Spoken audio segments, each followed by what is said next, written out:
Hello friends, welcome back to the mini video guys and my YouTube channel guys. Today we are going to talk about guys, how can we disable guys reading mode setting in our Infinix phone device, and how can you default guys your screen color guys. You can see guys your screen color is different. So how can we disable the setting? Today friends I will show you, I will tell you in this video.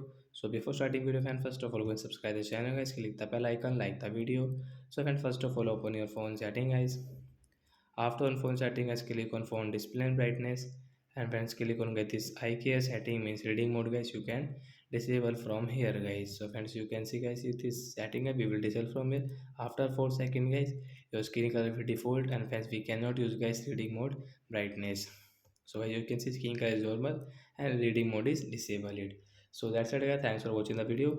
I hope friends you understood how to disable reading mode in Infinix phone device. Bye, guys. And friends, do you end out guys related to guys your display brightness? You can ask me in comment section. I will check. I will help you. Bye guys.